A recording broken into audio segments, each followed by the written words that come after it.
next question. We had a lot of questions regarding this, and so it's been turned into a composite that allows you to address it even though this is not something that you were involved in. We had two recent sources of conflict in the city of Chetek. One was the sale of Knapp Haven. The other was the senior center lawsuit. And the question to both of you gentlemen is, we'll begin with John, how do you plan to deal with conflicts such as these when they arise? I'm going to go back to this last question. I'm going to go over my time. Jeff has mentioned a pool twice.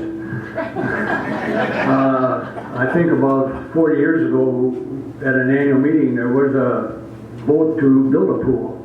In my business as a school person for 40 years, the things that are fought the greatest in school districts are pools and theaters. But it's surprising when they get a pool and or a theater, everybody loves it because they are a tremendous asset for the community, both a pool. But they fight it tooth and nail, but once they have it, they enjoy it. So that's in reference to that. So keep it up. Controversy.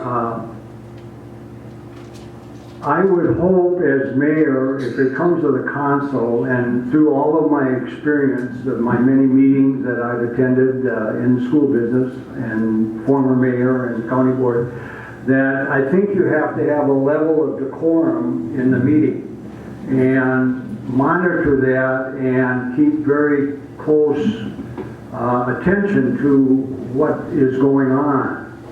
And it can easily get out of hand and it can become a disappointing activity.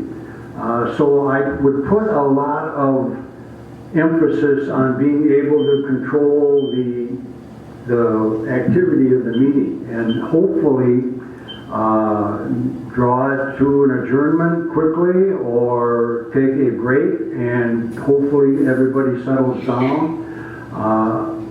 During this controversial time, I spent time in Florida, so I was not involved in it or even here for these two activities. But I know in reading the paper it was a very controversial issue, and I would hope it doesn't come up if I'm mayor, it doesn't come up when I'm on the council, but I also hope that I can run the meeting in such a way that everybody can speak and be courteous and get some kind of a solution that everybody approves of. But it's a tough one.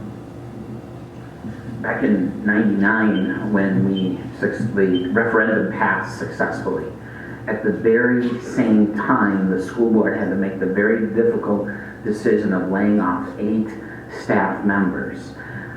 The timing couldn't have been worse. You have a referendum that was passed, and the state aides were like, you couldn't use that for anything but a building and facilities. But people didn't understand that, and they said, sure, we got a building, but we're letting 8 people go. It was 2 different pots of money. So there was a lot of energy, it was a hard time. So the school board asked me to facilitate a town hall meeting in the gym, the old gym. And, so the news is there, and I'm not sure, there was a lot of, people wanted to vent their concerns, and that's certainly legitimate. But we got through that night, and listening and trying to keep it on in a very, as courteous as possible. We got all, if you're in Chetek and you're voting for the mayor, now we're all residents here, we all live here. And we gotta stick together and somehow go forward the best we can by learning to listen to each other and try and, John's right, sometimes you just gotta take a breath and try and come back to it. But we all live here, and this is our town, and we should do the best we can to take care of it and each other.